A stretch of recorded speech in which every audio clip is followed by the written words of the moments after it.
ire and familiar calls of out and fault are being replaced by the silent cameras of Hawkeye. Pauline Eyre, who's called the lines at Wimbledon for 16 years, says it's the end of an era.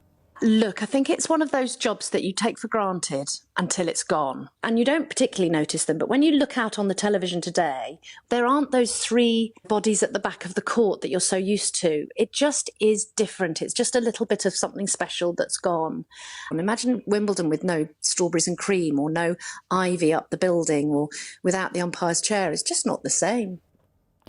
Well, play has started, and closely following all the action is BBC Sport's Lee James. So, Lee, the women's number one, Aryna Sabalenka, is already in action.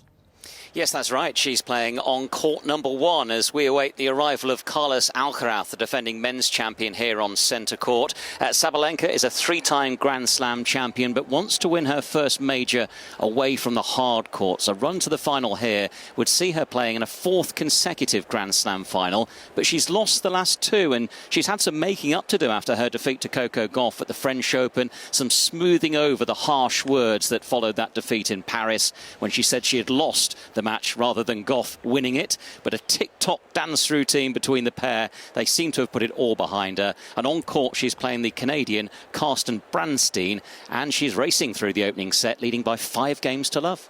As you say, we are expecting Carlos Alcaraz to also start playing soon, but a lot of British stars as well. Yes, that's right, and some success. It's a record. 23 British players, 13 men and 10 women in the singles, draw the most since 1984.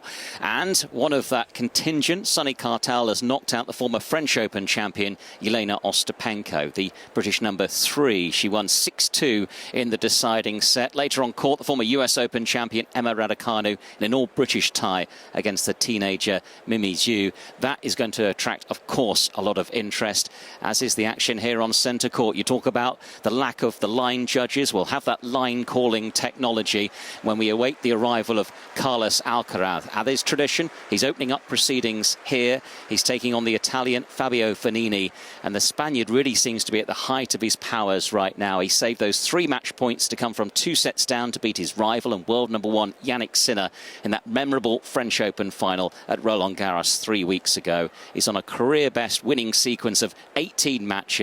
Can he follow it up with his third successive Wimbledon title? We'll get his arrival on centre court then in just a few moments. In these sweltering temperatures, Jeanette, 31 degrees at the moment. It's set to be the record for the opening day of the championships here at Wimbledon.